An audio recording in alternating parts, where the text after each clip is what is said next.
Bienvenidos viajeros del tiempo y del mito, a Pergaminos Olvidados. Soy Tomás, y hoy te acompañaré en una historia que permanece viva en la memoria de los siglos. Esta narración es para quienes buscan comprender el poder, el peso de la herencia y las decisiones que marcan destinos, ofreciendo un recorrido completo y sereno por la vida de Cómodo, desde su origen hasta su legado. A lo largo de este documental, descubrirás hechos reales, contextos políticos y humanos, y cómo esta historia puede ayudarte a reflexionar antes de dormir, encontrando calma en el conocimiento del pasado. Si este viaje te invita a pensar y descansar, te animo a seguir el canal y formar parte de quienes preservan y escuchan las historias que nunca deben olvidarse. Capítulo 1. El hijo del emperador filósofo. El nacimiento de Cómodo estuvo rodeado de expectativas únicas dentro del Imperio Romano, ya que vino al mundo en el año 161 como hijo de Marco Aurelio, uno de los gobernantes más respetados por su pensamiento filosófico y su sentido del deber. Desde el primer momento, su existencia quedó ligada a la continuidad de una dinastía que había gobernado con moderación y prudencia. No se trataba solo de un heredero más, sino de un niño que creció sabiendo que su destino estaba profundamente unido al futuro de Roma. Esa carga simbólica marcó cada etapa de su infancia de manera silenciosa, pero constante. Durante los primeros años de vida, el entorno familiar estuvo definido por la disciplina y el ejemplo moral impuesto por su padre. Marco Aurelio, profundamente influenciado por el estoicismo, creía que el carácter se formaba a través del autocontrol y la reflexión. Sin embargo, la vida en palacio también ofrecía lujos, atenciones constantes y una distancia natural de la vida cotidiana del pueblo romano.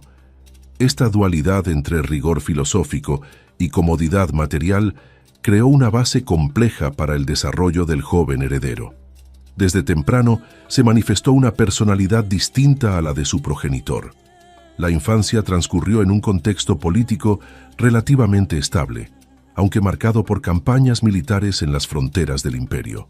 Mientras Marco Aurelio pasaba largos periodos fuera de Roma, enfrentando conflictos, la educación inicial quedó en manos de tutores y miembros de la corte.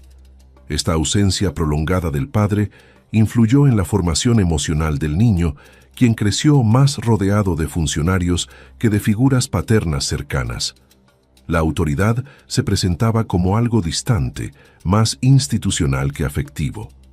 Ese vacío tendría consecuencias profundas en su manera de comprender el poder. A diferencia de otros niños romanos, el heredero imperial fue proclamado César a una edad muy temprana, lo que reforzó la idea de que su vida no le pertenecía del todo. Cada gesto, cada aprendizaje y cada error eran observados con atención por la corte. Este reconocimiento oficial no vino acompañado de una madurez emocional acorde, sino de una presión constante por cumplir un rol predeterminado. El peso del título se volvió una sombra constante, incluso antes de que pudiera comprender plenamente su significado. La relación con su madre, Faustina la menor, también influyó de manera significativa en su carácter. Ella era una figura poderosa dentro de la corte, conocida por su fuerte personalidad y su influencia política. La cercanía materna contrastaba con la distancia paterna, generando una dependencia emocional que marcaría sus años formativos. Este vínculo reforzó una visión del poder asociada al privilegio y a la protección, más que al sacrificio y la responsabilidad. La figura materna actuó como refugio y como filtro frente a la severidad del entorno imperial. Desde pequeño, mostró una inclinación por el entretenimiento y el espectáculo, prefiriendo actividades físicas y recreativas antes que el estudio riguroso. Mientras su padre valoraba la lectura y la introspección, el niño se sentía atraído por juegos, competiciones y demostraciones de fuerza. Estas preferencias no pasaron desapercibidas para los educadores, quienes intentaron corregirlas sin demasiado éxito. La diferencia de temperamento entre padre e hijo se volvió cada vez más evidente con el paso de los años. La comparación constante con Marco Aurelio fue una carga difícil de sobrellevar. El emperador filósofo era admirado por senadores, soldados y ciudadanos, creando un ideal casi inalcanzable. Crecer bajo esa sombra generó una tensión silenciosa, una necesidad de afirmación que no siempre encontró caminos constructivos. La admiración pública hacia el padre contrastaba con la mirada crítica hacia el hijo, incluso antes de que éste asumiera responsabilidades reales. Esa presión alimentó una búsqueda de identidad propia. Durante las ceremonias públicas, el joven heredero era presentado como símbolo de continuidad y estabilidad. Sin embargo, detrás de esa imagen cuidadosamente construida, se gestaba una personalidad que no encajaba del todo con el ideal estoico. La corte intentaba proyectar serenidad y virtud, mientras internamente se percibían señales de inquietud y capricho. Estas contradicciones formaron parte esencial de su desarrollo temprano. La imagen pública y la realidad privada comenzaban a divergir. La educación temprana incluía instrucción en historia romana, religión tradicional y valores cívicos, pero la disciplina necesaria para interiorizar estos principios no siempre estuvo presente. Los tutores se enfrentaban a un alumno poco constante y fácilmente distraído. A diferencia de otros herederos adoptivos de la dinastía antonina, aquí no existía una elección basada en méritos, sino una sucesión biológica directa. Este hecho alteró el equilibrio que había caracterizado a los gobiernos anteriores. El contacto limitado con la vida militar durante la infancia también influyó en su percepción del poder. Mientras Marco Aurelio se forjó en campañas y decisiones difíciles, el joven permanecía mayormente protegido de los rigores del campo de batalla. Esta distancia redujo su comprensión del sacrificio que sostenía al imperio. El poder se presentaba como un derecho heredado, no como una responsabilidad ganada. Esa visión marcaría profundamente sus decisiones futuras. La corte, consciente de las diferencias entre padre e hijo, intentó compensar mediante ceremonias y honores constantes. Se buscaba reforzar la legitimidad del heredero ante el pueblo y el Senado. Sin embargo, este exceso de reconocimiento temprano contribuyó a una percepción inflada de sí mismo. La admiración impuesta desde arriba no siempre coincide con el respeto genuino. Esa distinción sería crucial más adelante. En el entorno palaciego, las intrigas y rivalidades estaban siempre presentes, incluso durante la infancia. Sirvientes, consejeros y funcionarios competían por influencia, y el heredero creció observando estas dinámicas de poder silencioso. Aprendió pronto que la autoridad podía ejercerse mediante favores y castigos. Estas lecciones informales tuvieron tanto peso como la educación oficial. El poder se percibía como algo manipulable. La temprana asociación entre placer y privilegio fue otro elemento determinante. Rodeado de lujos, espectáculos y comodidades, se formó una idea del gobierno vinculada al disfrute personal. Esta visión contrastaba con la austeridad promovida por su padre. La diferencia no era solo ideológica, sino profundamente emocional. El placer se convirtió en una forma de afirmación personal. A medida que crecía, se hacía evidente que el heredero no compartía la vocación reflexiva de Marco Aurelio. La introspección estoica le resultaba ajena, casi incómoda. En su lugar, buscaba estímulos externos que reforzaran su identidad. Esta necesidad constante de reconocimiento y entretenimiento se consolidó durante estos años formativos. El carácter comenzaba a definirse con claridad. La infancia, lejos de ser una etapa tranquila, fue un periodo de formación lleno de tensiones invisibles. Entre la admiración pública y las expectativas privadas, se fue gestando una personalidad compleja. La falta de equilibrio entre disciplina y afecto dejó huellas profundas. Estas marcas no desaparecerían con el tiempo. Al contrario, se manifestarían con mayor fuerza en la adultez. Este primer capítulo de su vida muestra cómo el entorno y la herencia influyeron de manera decisiva en su carácter. No se trata de justificar decisiones futuras, sino de comprender sus raíces. La infancia bajo la sombra de un emperador filósofo fue tanto un privilegio como una carga. En ese contraste se encuentra una de las claves para entender todo lo que vendría después. Capítulo 2. La formación de un heredero imperial. La etapa de formación estuvo marcada por un esfuerzo consciente del entorno imperial para moldear a un futuro gobernante que debía sostener la estabilidad de Roma. Tras la niñez, se intensificó la educación formal con maestros especializados en retórica, derecho, historia y filosofía. El objetivo era claro: transmitir los valores que habían guiado a la dinastía antonina durante décadas. Sin embargo, la transmisión del conocimiento no siempre garantizaba la asimilación del carácter. La distancia entre enseñanza y convicción comenzó a hacerse evidente con el paso del tiempo. Los tutores designados provenían de las élites intelectuales del imperio, muchos de ellos profundamente influenciados por el estoicismo. Intentaban inculcar el autocontrol, la moderación y el sentido del deber hacia el bien común. Estas ideas habían sido pilares del gobierno de Marco Aurelio y se consideraban esenciales para la continuidad imperial. A pesar de la calidad de la instrucción, el interés real del heredero por estas enseñanzas era limitado. La filosofía se percibía más como una obligación que como una guía vital. La formación política incluía la observación directa de ceremonias, audiencias y procesos administrativos. Desde joven asistía a reuniones donde se discutían asuntos de Estado, guerras fronterizas y cuestiones fiscales. Esta exposición temprana buscaba familiarizarlo con la complejidad del gobierno. Sin embargo, la participación era pasiva, más simbólica que práctica.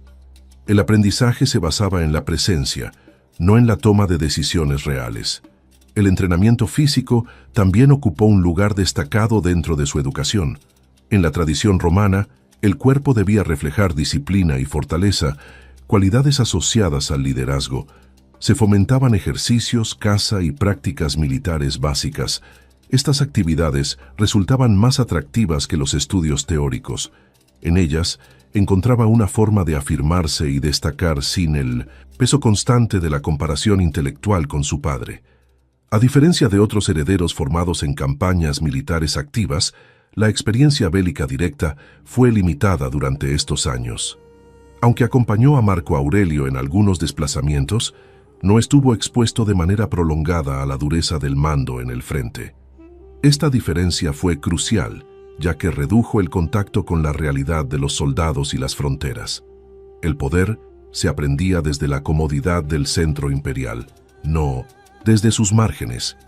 La influencia de la corte seguía siendo determinante en esta etapa. Consejeros, funcionarios y allegados competían por su atención, ofreciendo halagos y favores. Este ambiente reforzaba una percepción del liderazgo basada en la complacencia más que en la exigencia. La autoridad se asociaba con el privilegio y la admiración automática. Estas dinámicas dificultaban el desarrollo de una visión crítica y responsable del poder. La educación religiosa también formaba parte de la preparación imperial. Se le instruyó en los rituales tradicionales, el respeto a los dioses y el papel del emperador como garante del orden sagrado. Sin embargo, esta religiosidad estaba más ligada al ceremonial que a una convicción espiritual profunda. Los ritos se cumplían como actos públicos necesarios para la legitimidad. La fe se vivía como tradición, no como compromiso interior. Durante estos años se reforzó la idea de una sucesión natural e incuestionable. A diferencia del sistema de adopciones que había caracterizado a emperadores anteriores, aquí no existía duda sobre el heredero. Esta certeza eliminaba la presión de demostrar méritos para acceder al poder. El trono parecía asegurado por nacimiento, no por virtud. Esta percepción influyó de manera decisiva en la actitud frente a la responsabilidad futura. La relación con el Senado durante la formación fue distante y protocolaria. Los senadores lo veían como el hijo del emperador, no como un líder en formación. Esta falta de interacción directa impidió el desarrollo de vínculos políticos sólidos. El respeto se basaba en el cargo heredado, no en la confianza construida. Este vacío sería significativo cuando llegara el momento de gobernar. En el ámbito personal, se consolidaron rasgos de carácter que marcarían su vida adulta. La búsqueda constante de aprobación y entretenimiento se volvió más evidente. La frustración ante el esfuerzo intelectual contrastaba con la satisfacción inmediata que ofrecían los espectáculos y los ejercicios físicos. Esta inclinación no fue corregida de manera efectiva. Al contrario, en muchos casos fue tolerada para evitar conflictos dentro del palacio. La comparación permanente con Marco Aurelio seguía siendo un factor silencioso pero poderoso. Mientras el padre encarnaba la figura del gobernante reflexivo y austero, el hijo desarrollaba una identidad opuesta. Esta diferencia generaba tensiones internas y externas. La formación, en lugar de unir ambos modelos, acentuó la distancia entre ellos. El legado se percibía como una carga más que como una inspiración. El papel de los preceptores se volvió cada vez más complejo. Algunos intentaban adaptar las enseñanzas a sus intereses, otros mantenían una disciplina rígida. Ninguno logró un equilibrio duradero. La falta de una figura que combinara autoridad moral y cercanía emocional limitó el impacto educativo. La formación se volvió fragmentada, sin una dirección clara y coherente. A nivel administrativo, se le otorgaron títulos y honores progresivos para reforzar su posición. Estas distinciones buscaban legitimar su futuro gobierno ante el pueblo y las instituciones. Sin embargo, el reconocimiento anticipado reforzaba la idea de que el poder llegaría sin esfuerzo. La experiencia real de gobernar seguía ausente. El aprendizaje permanecía en el plano teórico y ceremonial. La influencia materna continuó siendo fuerte durante este periodo. Faustina actuaba como mediadora entre el rigor paterno y las inclinaciones del hijo. Esta protección constante suavizaba las exigencias formativas. Aunque ofrecía estabilidad emocional, también limitaba la confrontación con las propias debilidades. El crecimiento personal quedaba parcialmente estancado. La vida cotidiana en palacio ofrecía distracciones constantes que competían con la educación formal. Banquetes, juegos y celebraciones eran parte habitual del entorno. En ese contexto, la disciplina intelectual resultaba menos atractiva. La formación se veía interrumpida por estímulos inmediatos. Este contraste afectó la capacidad de concentración y compromiso a largo plazo. Con el paso de los años, quedó claro que la preparación no había logrado moldear un carácter acorde a las expectativas imperiales. El conocimiento adquirido coexistía con una falta de autocontrol y profundidad reflexiva. La formación había sido extensa, pero no transformadora. Se había preparado a un heredero en términos formales, no a un gobernante en esencia. Este periodo de preparación cerró una etapa crucial antes del acceso al poder. Las bases estaban establecidas, pero de manera desigual. La educación, las influencias y el entorno habían configurado una personalidad compleja y contradictoria. Todo lo aprendido y todo lo que faltó por aprender se manifestaría con claridad cuando llegara el momento de gobernar Roma. Capítulo 3. El ascenso al trono romano. El acceso al poder se produjo en un momento decisivo para el Imperio Romano, tras la muerte de Marco Aurelio en el año 180. El fallecimiento ocurrió en el contexto de las campañas militares en el Danubio, donde el emperador había pasado largos años defendiendo las fronteras.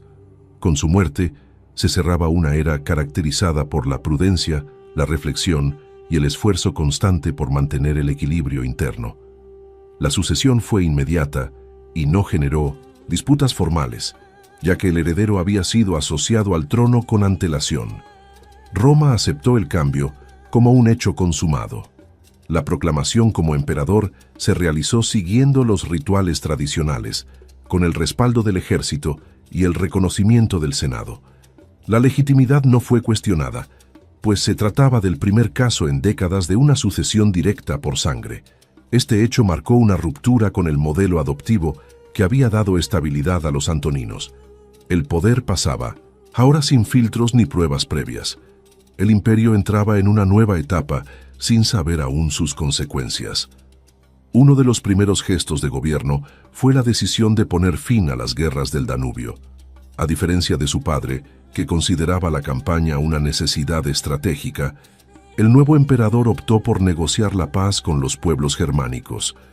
Los acuerdos permitieron el regreso del ejército a Roma y pusieron fin a un conflicto prolongado. Esta decisión fue bien recibida por muchos soldados cansados de la guerra. Sin embargo, también generó críticas entre sectores que veían la retirada como una concesión excesiva. El retorno a Roma tuvo un fuerte impacto simbólico. Después de años con el poder centrado en los frentes militares, la capital volvía a ser el centro político y ceremonial del imperio. El nuevo gobernante se instaló en el Palacio Imperial y comenzó a rodearse de una corte estable. La vida política retomó un ritmo más urbano y menos marcial.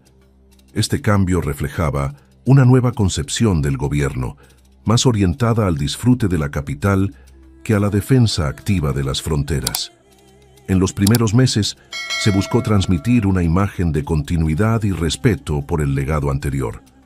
Se mantuvieron funcionarios experimentados y se confirmaron cargos administrativos clave. El objetivo era asegurar estabilidad y evitar tensiones innecesarias. Sin embargo, esta continuidad fue más formal que real. Las prioridades comenzaban a cambiar de manera gradual, pero perceptible. La relación inicial con el Senado fue correcta, aunque distante. Se respetaron los procedimientos tradicionales y se celebraron sesiones en las que se reafirmaba la autoridad imperial. No obstante, el interés personal por el debate político era limitado. Las decisiones importantes se tomaban en círculos reducidos, alejados de la deliberación senatorial. Esta práctica fue minando poco a poco la confianza entre el emperador y la élite política. Uno de los rasgos más visibles del nuevo gobierno fue el énfasis en las celebraciones públicas. Juegos, festivales y espectáculos comenzaron a multiplicarse en Roma. Estas actividades buscaban reforzar el vínculo con el pueblo y consolidar la popularidad. El entretenimiento se convirtió en una herramienta política central. A corto plazo, esta estrategia resultó eficaz para ganarse el favor de las masas urbanas. El gasto público aumentó de manera significativa para sostener este nuevo ritmo de vida imperial. Se destinaron grandes sumas a la organización de eventos y al mantenimiento de la corte. Aunque el tesoro aún era sólido, estas decisiones marcaron una tendencia preocupante. El equilibrio fiscal comenzaba a resentirse. La administración heredada, austera y cuidadosa, daba paso a una gestión más indulgente. En el plano personal, el ejercicio directo del poder reforzó una sensación de autonomía largamente esperada. Ya no existía la figura paterna que equilibrara decisiones o impusiera límites. El gobierno se vivía como una afirmación individual. Esta libertad, lejos de canalizarse hacia una mayor responsabilidad, se orientó principalmente al placer y al reconocimiento público. El poder se experimentaba como una recompensa. Las audiencias imperiales se volvieron más ceremoniales que resolutivas. Muchos asuntos eran delegados en favoritos y funcionarios cercanos. Esta delegación no siempre se basaba en la competencia, sino en la lealtad personal. El círculo de confianza comenzó a cerrarse, reduciendo la diversidad de opiniones. La toma de decisiones se volvió más vulnerable a intereses particulares. El ejército, aunque inicialmente satisfecho por el fin de las campañas, empezó a notar una distancia creciente con el poder central. La falta de presencia imperial en los asuntos militares generó cierta desconexión. El mando se ejercía desde Roma, sin un conocimiento directo de las realidades fronterizas. Esta separación debilitó la relación tradicional entre emperador y soldados. La autoridad militar se sostenía más por la institución que por el liderazgo personal. En la política exterior se mantuvo una actitud defensiva y poco ambiciosa. No hubo grandes campañas ni expansiones territoriales. El imperio buscaba conservar lo existente más que ampliarlo. Esta estrategia, aunque prudente en apariencia, contrastaba con las expectativas de una élite acostumbrada a la gloria militar. La imagen de Roma como potencia conquistadora comenzaba a diluirse. El acceso al trono también trajo consigo una transformación en la imagen pública del emperador. Se promovieron representaciones que destacaban la juventud, la fuerza y la magnificencia. Las monedas, estatuas y ceremonias reflejaban un ideal más cercano al espectáculo que a la sobriedad.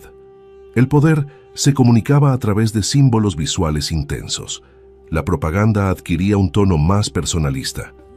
A nivel social, el pueblo romano disfrutó de un período inicial de abundancia y distracción. Los juegos y repartos generaban entusiasmo y apoyo popular. Sin embargo, esta relación se basaba en beneficios inmediatos, no en un proyecto a largo plazo. La estabilidad dependía de la capacidad de mantener el entretenimiento. Este vínculo resultaría frágil ante cualquier crisis futura. El contraste con el gobierno anterior se hacía cada vez más evidente. Mientras Marco Aurelio había gobernado en tiempos difíciles con una ética de sacrificio, el nuevo emperador inauguraba una etapa marcada por la búsqueda de placer y reconocimiento. Este cambio no fue inmediato ni abrupto, sino progresivo. Roma entraba en una fase distinta de su historia imperial. El ascenso al trono cerró así un proceso iniciado desde la infancia. El heredero, finalmente, se convirtió en gobernante, con todas las herramientas del poder en sus manos. Las primeras decisiones definieron el tono de su reinado. Lo que comenzó como una sucesión tranquila y legítima contenía ya las semillas de futuras tensiones. El imperio avanzaba hacia un camino incierto bajo un nuevo estilo de liderazgo. Capítulo 4. Roma. Bajo un nuevo estilo de gobierno. La vida política en Roma comenzó a transformarse de manera visible a medida que el nuevo gobierno se consolidaba en la capital. El centro del poder dejó de girar en torno a campañas militares y decisiones estratégicas para concentrarse en la corte, los rituales y la presencia constante del emperador en la ciudad. Esta reorientación alteró el equilibrio tradicional entre las provincias y Roma, reforzando una visión más urbana y centralizada del imperio. La capital volvió a ser el escenario principal del poder, con todo lo que ello implicaba. La administración imperial mantuvo en apariencia muchas de las estructuras heredadas, pero el funcionamiento interno empezó a cambiar. Los cargos seguían existiendo, los procedimientos se respetaban formalmente y las instituciones continuaban operando. Sin embargo, el criterio para ejercer la autoridad se desplazó hacia la lealtad personal y la cercanía con la corte. La eficiencia administrativa dejó de ser la prioridad absoluta. La política se volvió más dependiente del favor imperial. El Senado, aunque conservaba su prestigio histórico, comenzó a perder influencia real en las decisiones de gobierno. Las sesiones seguían celebrándose, pero muchas resoluciones importantes se tomaban al margen de la deliberación senatorial. Esta práctica generó una sensación creciente de irrelevancia entre los senadores. El respeto institucional se mantenía en el discurso, pero no en la práctica cotidiana. La relación se volvió tensa y superficial. La figura del emperador empezó a ocupar un lugar cada vez más visible en la vida pública. Apariciones frecuentes, ceremonias grandiosas y una presencia constante en eventos multitudinarios reforzaban una imagen de cercanía con el pueblo. Esta exposición contrastaba con la reserva y austeridad del gobierno anterior. El poder se mostraba, se celebraba y se exhibía. La autoridad se comunicaba a través del espectáculo. Los recursos del Estado se orientaron de manera creciente al mantenimiento de esta imagen pública. Grandes sumas se destinaron a obras, festejos y juegos. Aunque estas acciones generaban entusiasmo entre la población urbana, también suponían una presión constante sobre el tesoro imperial. La administración financiera, antes prudente, comenzó a mostrar signos de desgaste. El gasto se justificaba como inversión en estabilidad social. En el ámbito social, el pueblo de Roma experimentó un periodo de abundancia relativa en 1900 en términos de entretenimiento. Los juegos se multiplicaron y se volvieron más frecuentes y elaborados. Este acceso constante al ocio reforzaba el apoyo popular. Sin embargo, esta relación estaba basada en la satisfacción inmediata, no en una visión compartida del futuro del imperio. La estabilidad dependía del flujo continuo de distracciones. La justicia imperial también sufrió cambios sutiles pero significativos. Aunque las leyes seguían vigentes, su aplicación comenzó a depender cada vez más de la voluntad del emperador y de su entorno cercano. Casos podían resolverse rápidamente si afectaban intereses directos de la corte. Esta flexibilidad erosionó la percepción de imparcialidad. La ley se volvía un instrumento más del poder personal. En las provincias, el nuevo estilo de gobierno se percibía con cierta distancia. Los gobernadores seguían administrando territorios lejanos, pero notaban una menor atención a los asuntos fronterizos. La comunicación con Roma se centraba más en informes formales que en estrategias a largo plazo. Esta desconexión comenzó a generar problemas locales. El imperio se volvía más introspectivo.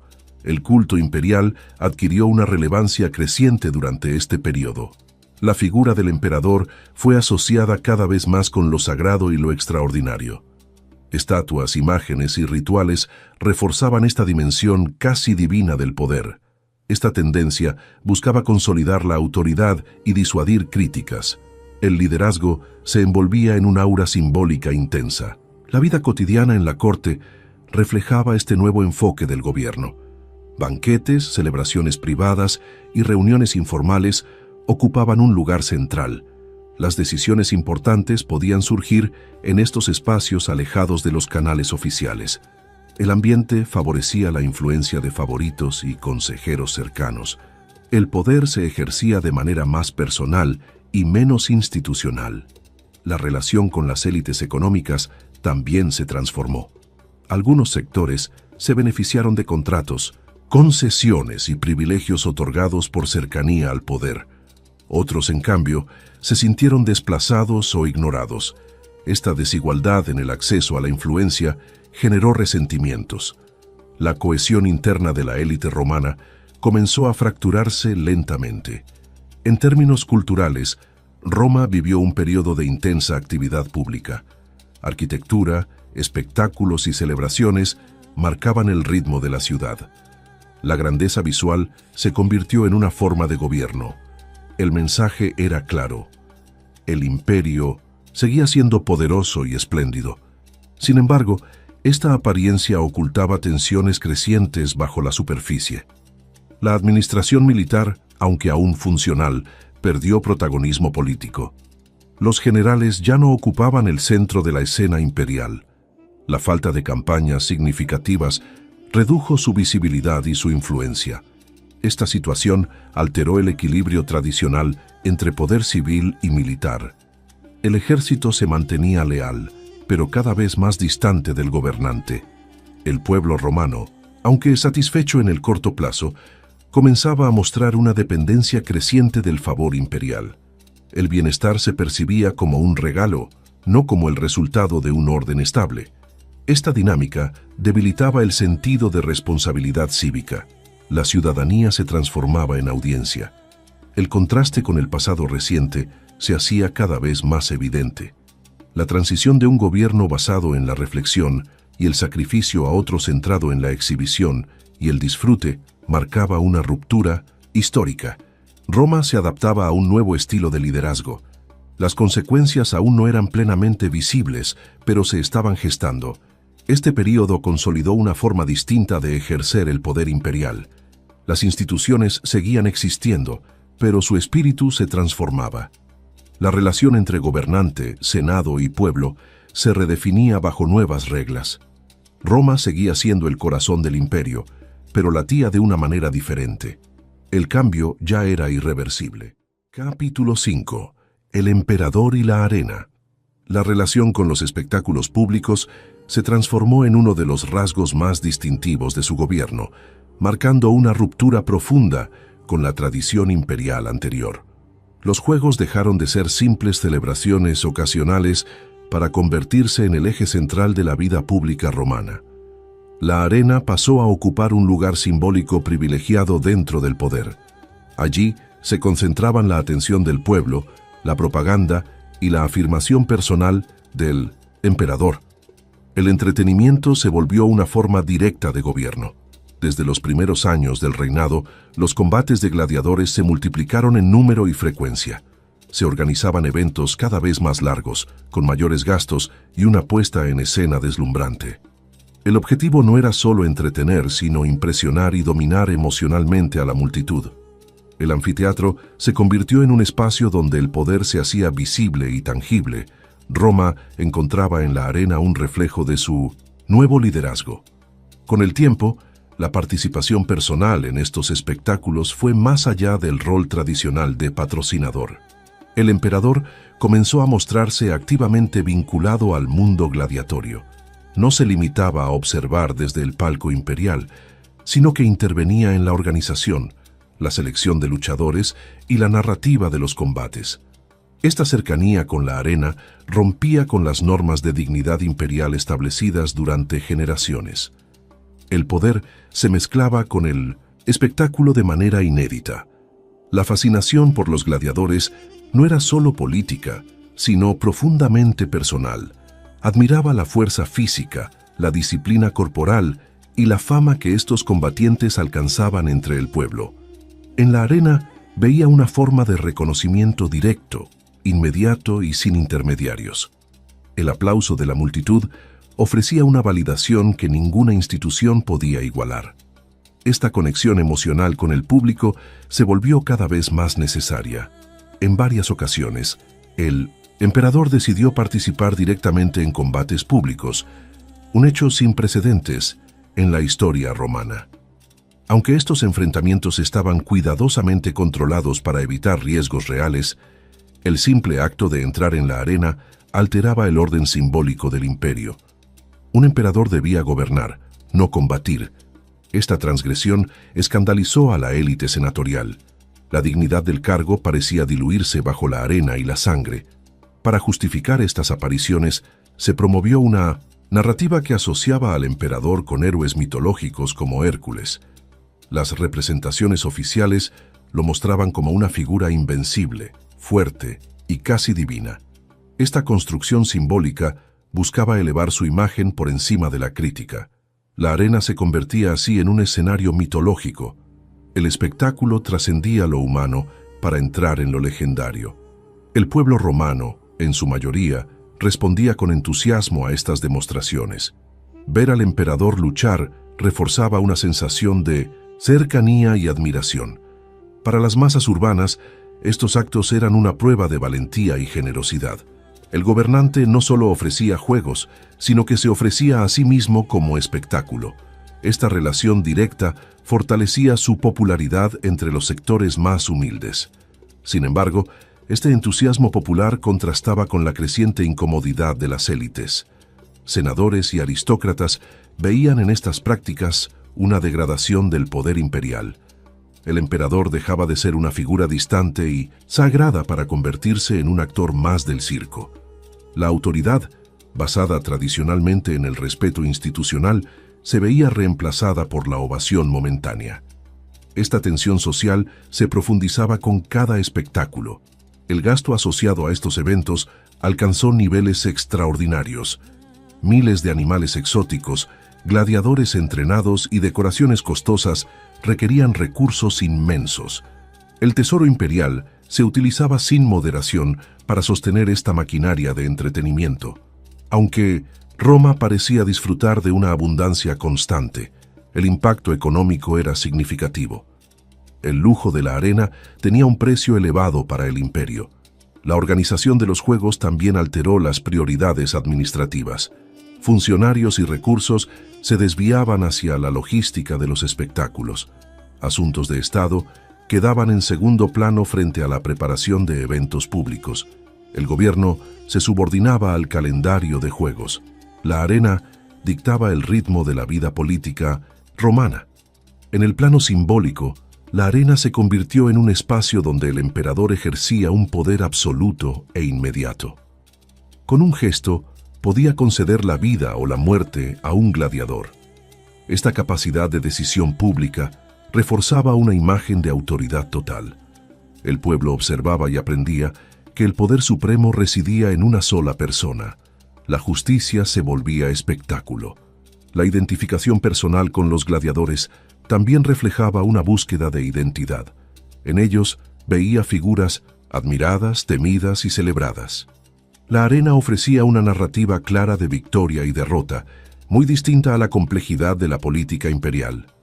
Este mundo de reglas simples resultaba atractivo. El combate sustituía al debate como forma de afirmación. Las críticas no tardaron en multiplicarse dentro de los círculos intelectuales. Filósofos y escritores veían en esta obsesión una señal de decadencia moral. El contraste con el legado de Marco Aurelio era inevitable.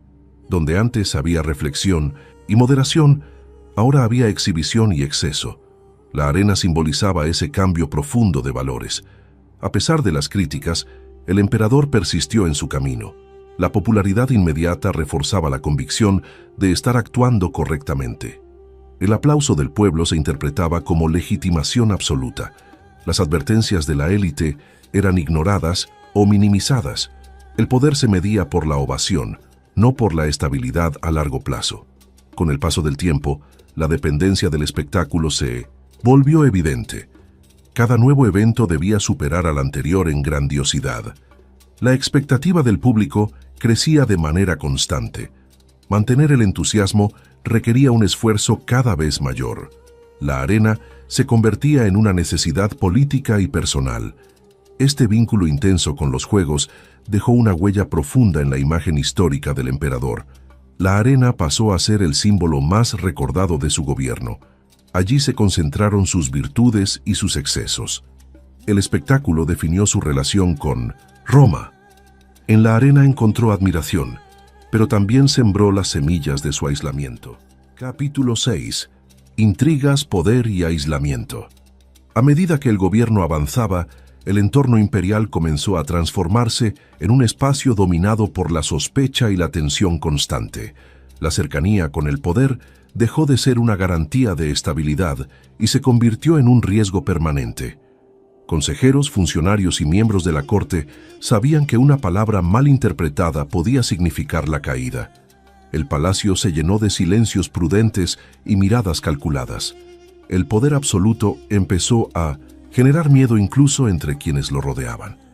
Las conspiraciones reales y supuestas comenzaron a multiplicarse con el paso del tiempo.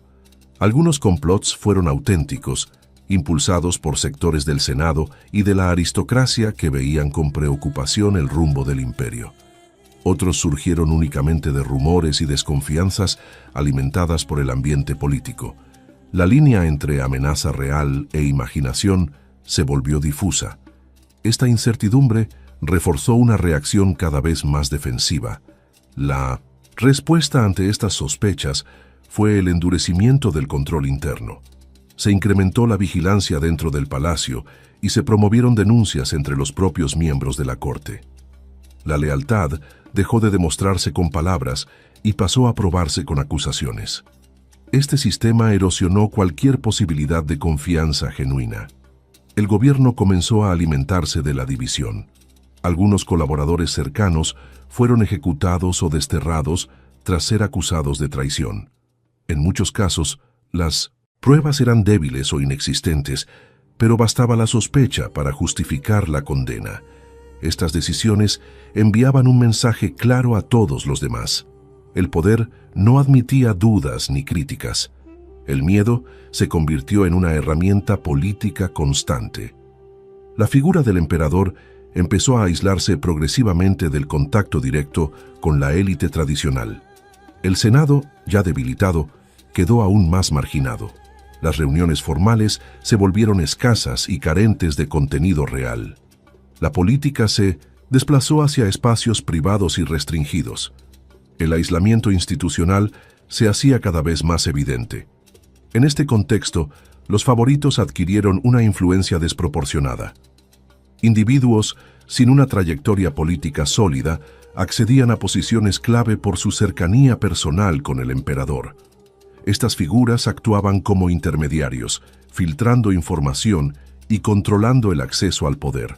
Su ascenso generó resentimiento y tensiones internas. El gobierno se volvía dependiente de círculos reducidos. La paranoia política afectó también la vida cotidiana dentro del palacio. Las celebraciones privadas se volvieron más controladas y los encuentros más selectivos.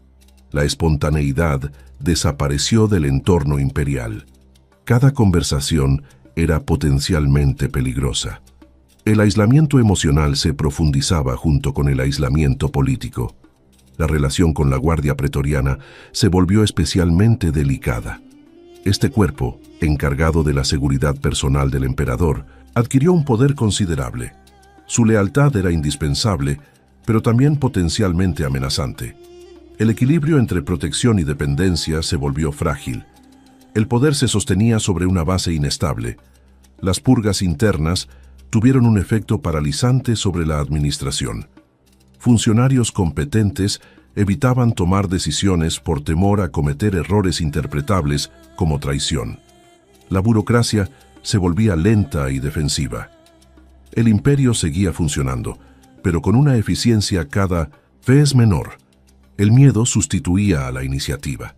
En el ámbito personal, el aislamiento se reflejaba en una creciente desconexión emocional.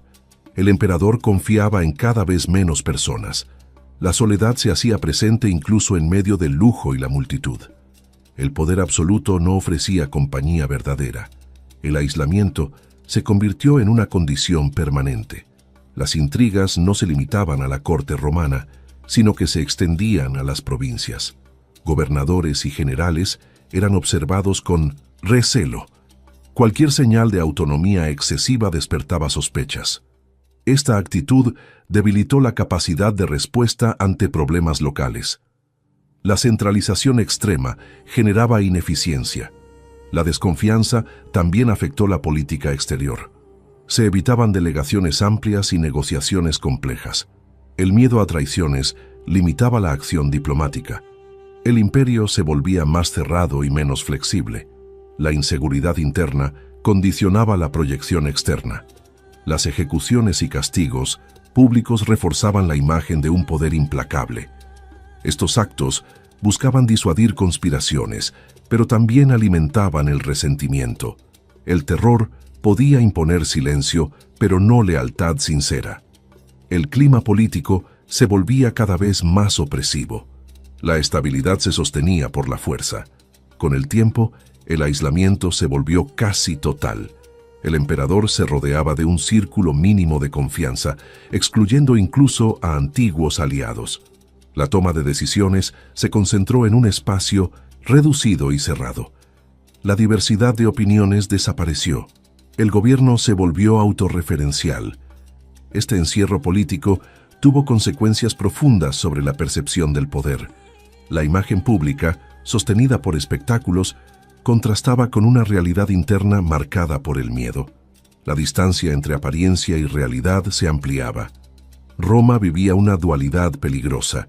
La corte, antaño centro de debate y equilibrio, se transformó en un espacio de supervivencia. Cada actor buscaba protegerse antes que servir al imperio. La intriga reemplazó al diálogo. El poder dejó de ser compartido incluso simbólicamente. Este capítulo marcó un punto de no retorno en el gobierno. El aislamiento no solo fue una consecuencia del poder, sino también su debilitamiento. La desconfianza erosionó los cimientos de la autoridad. El emperador gobernaba solo, rodeado de sombras. El imperio comenzaba a sentir el peso de ese encierro. Capítulo 7. El declive del gobierno imperial. Con el paso de los años, las tensiones acumuladas comenzaron a manifestarse de forma abierta en la estructura del imperio. La combinación de aislamiento político, gasto excesivo y desconfianza constante debilitó la capacidad de gobierno. Las decisiones ya no respondían a un proyecto coherente, sino a impulsos inmediatos y necesidades personales. La administración seguía funcionando, pero lo hacía de manera irregular y frágil. El poder, aunque absoluto en apariencia, empezaba a mostrar fisuras profundas. La situación económica se volvió cada vez más delicada debido al uso continuo de recursos para espectáculos y lujos cortesanos.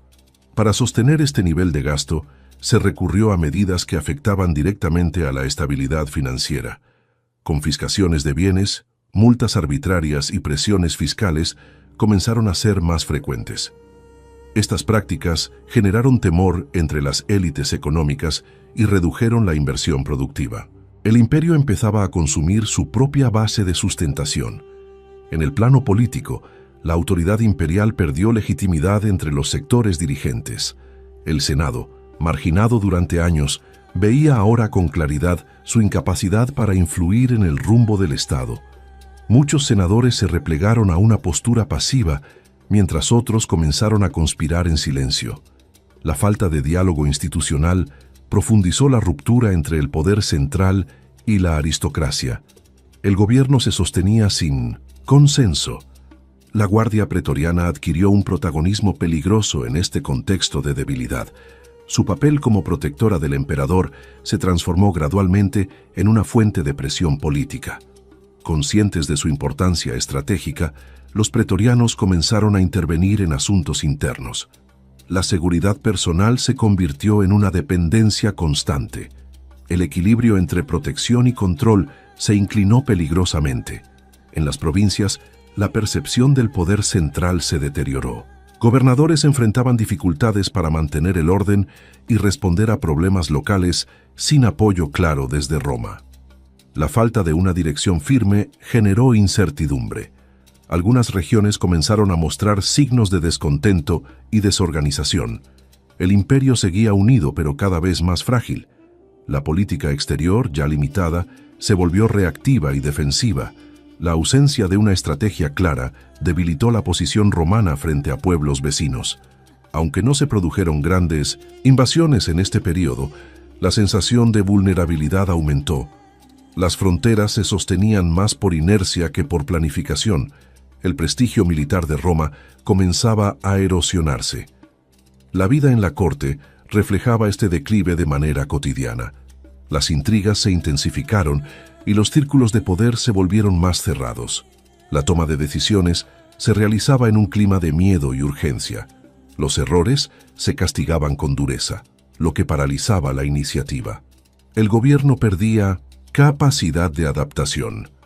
En el ámbito personal, el emperador se mostraba cada vez más desconectado de la realidad del imperio. El aislamiento emocional se tradujo en una percepción distorsionada del poder. Las advertencias eran ignoradas y las críticas interpretadas como amenazas. Esta desconexión agravó la crisis de liderazgo. El gobernante vivía rodeado de lujo, pero lejos de la realidad social. Las ejecuciones y purgas continuaron durante este periodo, alimentando un clima de terror. Aunque buscaban eliminar amenazas, estas acciones generaban resentimiento y desconfianza generalizada.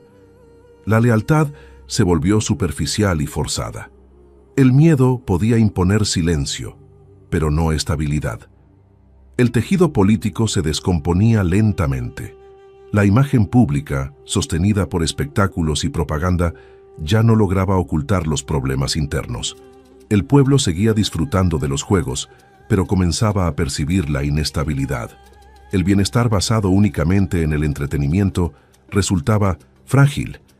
La distancia entre apariencia y realidad se hacía evidente. Roma empezaba a sentir el desgaste del gobierno. Las decisiones impulsivas se volvieron más frecuentes en este contexto de crisis. Cambios repentinos, castigos desproporcionados y favoritismos extremos afectaban la coherencia administrativa.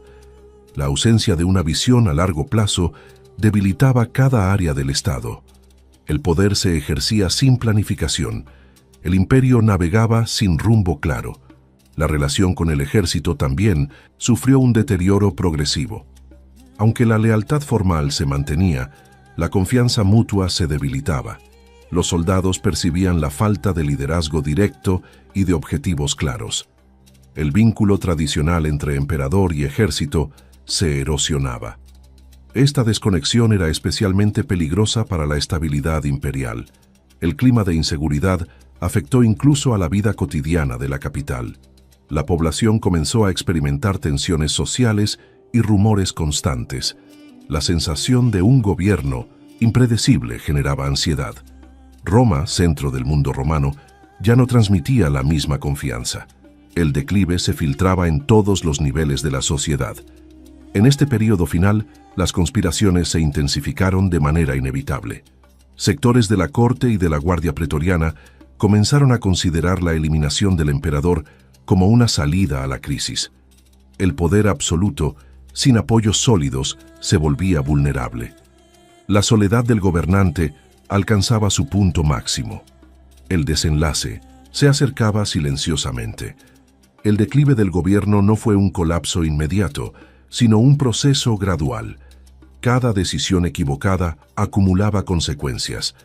La falta de equilibrio entre autoridad y responsabilidad terminó debilitando al Estado. El imperio aún existía, pero su estabilidad estaba seriamente comprometida. El final de este reinado se gestaba en medio de la desconfianza y el desgaste. Este capítulo representa el ocaso de un gobierno que había comenzado con legitimidad y apoyo popular. El poder, ejercido sin límites ni contrapesos, terminó volviéndose contra sí mismo. Roma entraba en una etapa de incertidumbre profunda. El declive no solo fue político, sino también moral e institucional. El imperio se preparaba para un cambio inevitable. Capítulo 8. Curiosidades y legado histórico. La figura de Cómodo ha quedado marcada en la historia romana como un símbolo de contraste extremo entre herencia y resultado. Hijo de uno de los emperadores más respetados, su reinado representó una ruptura con el equilibrio que había sostenido al imperio durante décadas. Las fuentes antiguas, como Dion Casio y Herodiano, lo retratan con dureza, reflejando el impacto que su gobierno tuvo en la élite romana. Sin embargo, estas mismas fuentes también deben leerse con cautela, pues fueron escritas desde una perspectiva senatorial crítica. El legado histórico surge así entre hechos comprobados y juicios de valor. Uno de los aspectos más curiosos de su reinado fue la forma en que buscó redefinir su identidad imperial. Adoptó títulos y nombres asociados a divinidades, especialmente Hércules, intentando presentarse como una figura heroica y sobrenatural. Mandó erigir estatuas donde aparecía con atributos mitológicos, alterando la iconografía tradicional del poder romano. Esta asociación no era solo simbólica, sino una estrategia consciente de legitimación. A través del mito, buscaba imponerse sobre la crítica política. Durante su gobierno, incluso el calendario y los nombres de algunos meses fueron modificados para reflejar su autoridad. Roma fue rebautizada simbólicamente, con títulos honoríficos que exaltaban su figura. Estas decisiones muestran hasta qué punto el poder personal se situó por encima de las tradiciones colectivas. Aunque muchas de estas medidas fueron revertidas tras su muerte, dejaron constancia de una voluntad clara de control simbólico. El imperio se convirtió en escenario de su autoexaltación. Una curiosidad significativa es que, a pesar de su imagen negativa posterior, mantuvo un apoyo popular considerable durante gran parte de su reinado. Los juegos, los repartos y la cercanía con el pueblo urbano generaron una base de simpatía real. Para muchos ciudadanos comunes, su gobierno fue sinónimo de abundancia de espectáculos. Esta diferencia entre la percepción popular y la senatorial explica parte de la complejidad de su legado. No fue unánimemente rechazado en su tiempo. El final de su vida estuvo marcado por una conspiración interna cuidadosamente planificada. En el año 192, miembros de su entorno más cercano, incluyendo a su compañera Marcia, el prefecto del pretorio Laeto y el chambelán Eclecto, decidieron actuar. Temían por sus propias vidas y por la estabilidad del imperio. Tras un intento fallido de envenenamiento, recurrieron a un luchador profesional para acabar con su vida. La muerte ocurrió en su propio palacio, cerrando de forma abrupta su reinado. Tras su fallecimiento, el Senado reaccionó con rapidez y severidad. Se decretó la damnatio memoriae, una condena oficial que buscaba borrar su recuerdo del espacio público. Estatuas fueron destruidas, nombres eliminados de inscripciones y símbolos asociados a su figura retirados. Este acto reflejaba el profundo rechazo de la élite política. El poder senatorial intentaba restaurar el orden simbólico perdido. Sin embargo, la damnatio memoriae nunca fue completamente efectiva. Muchas representaciones sobrevivieron y las fuentes históricas preservaron su historia, aunque de forma crítica. Lejos de desaparecer, Su figura se convirtió en un ejemplo recurrente de mal gobierno en la historiografía romana. El intento de borrar su memoria terminó reforzando su presencia histórica. El olvido total resultó imposible. El impacto de su reinado se reflejó también en la sucesión que siguió a su muerte. La desaparición de un heredero claro sumió al imperio en un periodo de inestabilidad conocido como el Año de los 5 Emperadores.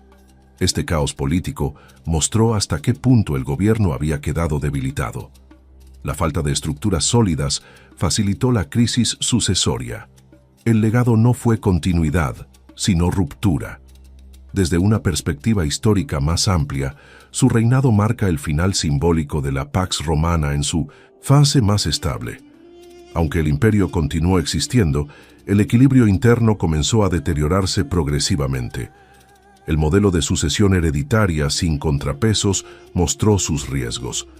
La estabilidad construida por generaciones se vio comprometida. Este punto de inflexión es clave para comprender la evolución posterior de Roma. En la cultura popular moderna, Cómodo ha sido retratado de forma extrema, especialmente en el cine y la literatura. Estas representaciones suelen exagerar rasgos reales para construir una figura casi caricaturesca. Aunque se basan en hechos históricos, simplifican una personalidad compleja. El contraste entre historia y ficción ha moldeado su imagen contemporánea. Separar ambos planos es esencial para una comprensión equilibrada.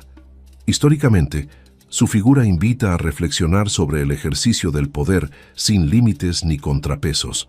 La concentración absoluta de autoridad, unida a la falta de autocontrol, generó consecuencias profundas. Su reinado demuestra que la legitimidad heredada no garantiza un buen gobierno.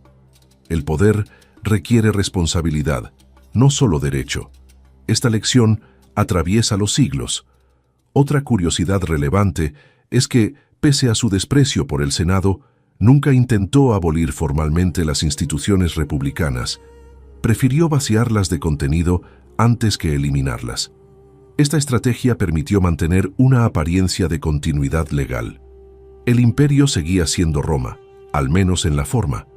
El cambio fue más profundo en 1960, el fondo que en la superficie.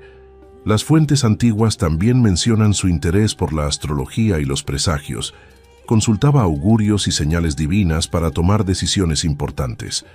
Esta práctica reflejaba una mentalidad supersticiosa común en la época, pero exacerbada por su inseguridad. El destino y la voluntad divina ocupaban un lugar central en su visión del poder. La razón quedaba relegada frente al símbolo. Desde el punto de vista administrativo, su reinado dejó pocas reformas duraderas.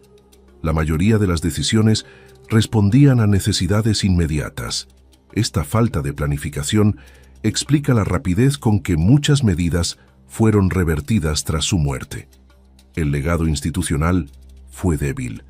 Lo que perduró fue más la memoria que la estructura. Hoy los historiadores analizan su figura como un caso paradigmático de degeneración del poder imperial. No como una anomalía aislada, sino como el resultado de un sistema sin controles efectivos. Su vida permite comprender los riesgos inherentes al gobierno absoluto. La historia no lo recuerda solo por sus excesos, sino por lo que revelan. Su reinado funciona como advertencia histórica. En conclusión, el legado de Cómodo no reside en conquistas ni reformas, sino en las lecciones que dejó al imperio y a la posteridad. Representa el contraste entre grandeza heredada y responsabilidad perdida. Su historia sigue siendo estudiada porque refleja un punto crítico en la historia romana. A través de su vida, comprendemos mejor los límites del poder. Y en esa comprensión el pasado continúa hablando al presente, hablando al presente, hablando al presente, hablando al presente, hablando al presente.